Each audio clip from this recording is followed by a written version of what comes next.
जैसा कि आप थंबनेल से देख पा रहे हैं, इस वीडियो के अंदर मैं आपको बताने वाला हूँ सेविंग अकाउंट पर मिलने वाले जो इंटरेस्ट इनकम आपकी होती है उस पर इनकम टैक्स के रूल्स क्या कहते हैं, किस किस सेक्शन के तहत आपको डिडक्शन मिल सकती है फाइनेंशियल ईयर 25-26 के लिए, या आप बोल सकते हैं असेसमेंट ईयर 26-27 के लिए। तो ये मेरा फाइनेंशियल ईयर 25-26 ही चल रहा है, जो कि 1 अप्रैल 2025 से शुरू हुआ है और 31 मार्च 2026 तक चलेगा। इसकी आईटीआर नेक्स्ट ईयर आप अगर डेट एक्सटेंशन नहीं होती है तो 31 जुलाई 2026 तक फाइल करेंगे। पर देखिए साथियों, यहाँ पर सेविंग अकाउंट के इंटरेस्ट को लेकर वीडियो शुरू करने से पहले मैं आपको एक छोटी सी चीज़ दिखाना चाहता हूँ। देखिए, एक मैंने नया चैनल जो है वो शुरू किया है, CA with tally and accounts. देख सकते हैं आप, यहाँ पर आपको चैनल जो है वो नज़र आ जाएगा, learn accounting and tally CA with. Actually क्या है, ये जो चैनल है मैंने स्टार्ट किया है क्योंकि मेरे पास काफ़ी सारी रिक्वेस्ट आती थी इसी चैनल के ऊपर कि आप टैली के ऊपर कैसे बुक्स मेंटेन करते हैं, टैली कैसे चलाते हैं, टैली सीखना चाहते हैं, कुछ लोग इंटरेस्टेड होते हैं वहाँ पर बुक्स मेंटेन करना चाहते हैं, तो उसको लेकर भी आप वीडियो जो है अपलोड कीजिए। तो अभी मैंने इसके ऊपर देख सकते हैं एक ही वीडियो अपलोड किया है, 2-3 वीडियो मैं और अपलोड इसके ऊपर जल्दी कर दूंगा। इसको भी साथ साथ मैं लेके चलता रहूँगा, इस पर भी आपको वीडियोज़ देखने को मिलेंगी मेरी। अब ये जो चैनल है इसका लिंक मैं नीचे आपको डिस्क्रिप्शन में दे दूँगा, इस वीडियो को डिस्क्रिप्शन में, वहाँ जाकर आप इस चैनल को भी ज़रूर सब्सक्राइब कर लें।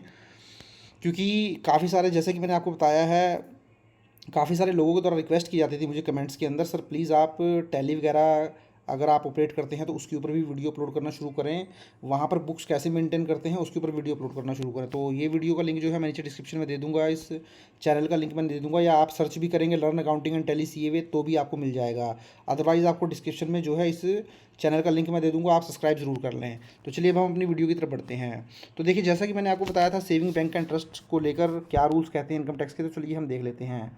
तो देखिए, सबसे पहले तो जो सेविंग अकाउंट का इंटरेस्ट है वो सेविंग अकाउंट आपका किसी बैंक में हो सकता है, कोऑपरेटिव बैंक, कोऑपरेटिव सोसाइटी में हो सकता है, या फिर पोस्ट ऑफिस में हो सकता है। तो कहीं भी आपका सेविंग अकाउंट हो, आपको वहाँ पर जो इंटरेस्ट की इनकम आएगी वो फुली टैक्सेबल हो जाती है under the head income from other sources.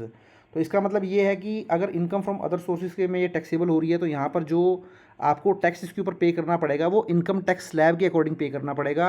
आप ओल्ड टैक्स रिजीम में जाएंगे तो वहाँ पर 2.5 लाख तक कोई टैक्स नहीं लगता है, 2.5 से 5% 5 से 10 20 और 10 से ऊपर 30% का टैक्स लग जाता है। वहीं न्यू टैक्स रिजीम में जाएंगे तो आप जानते हैं फाइनेंशियल 25-26 के लिए 4 लाख तक कोई टैक्स नहीं है, फिर 4 से 8, 8 से 12, अब 12 लाख रुपए तक वैसे जनरली कोई भी टैक्स नहीं लगता है। अगर आप एक सैलरीड पर्सन है तो उस केस में आप बोल सकते हैं 12,75,000 तक आपको कोई भी टैक्स पे नहीं करना होता है।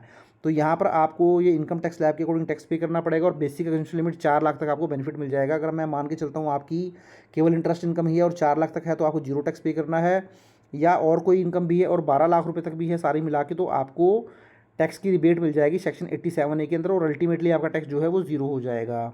वहीं अगर मैं बात करूं, देखिए अब काफ़ी सारे लोगों को ये कन्फ्यूजन रहता है, क्या ये जो मुझे इंटरेस्ट की इनकम आती है सेविंग अकाउंट के ऊपर, इसके ऊपर किसी तरीके की टीडीएस की रिडक्शन होती है? तो देखिए, जो टीडीएस की रिडक्शन की जाती है बैंक के द्वारा वो एफडी के ऊपर जो इंटरेस्ट मिलता है उसके ऊपर की जाती है।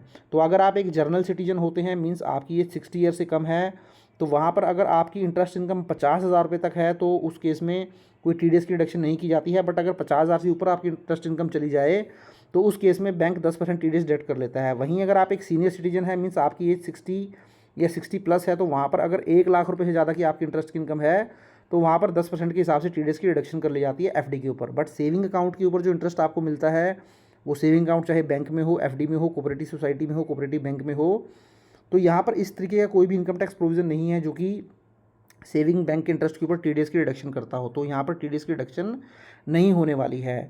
वहीं डिडक्शन अंडर सेक्शन 80 टीटीएफ और जनरल सिटीजन, देखिए जब आपका सेविंग का इंटरेस्ट होता है और आप एक जनरल सिटीजन है, आपकी 60 ईयर से कम है और आप ओल्ड टैक्स रिजीम में आईटीआर फाइल करते हैं, तो यहाँ पर 10,000 रुपये तक की आपको इंटरेस्ट की छूट मिल जाती है। मीन्स जो भी आपकी इनकम होगी उसमें से 10,000 रुपये लेस हो जाएगा डिडक्शन के तौर पर।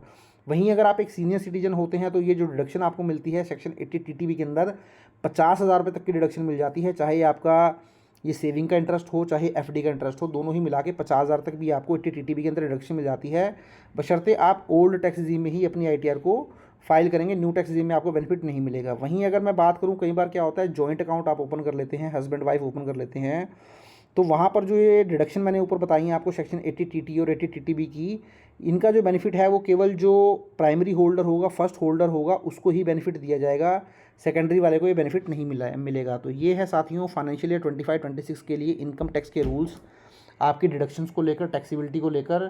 तो फाइनेंशियल 25-26 के अंदर आपको अगर सेविंग अकाउंट है तो ये चीज़ें ध्यान रखनी है। इन्हीं रूल्स के अकॉर्डिंग आपकी TDS वगैरह की डिडक्शन की जाएगी बैंक के द्वारा। बाकी मैंने आपको चैनल के बारे में बताया था, जो मैंने अभी आपको चैनल दिखाया था उसका लिंक भी आपको नीचे डिस्क्रिप्शन में मिल जाएगा, आप उसको भी ज़रूर सब्सक्राइब कर लें। Thank you very much.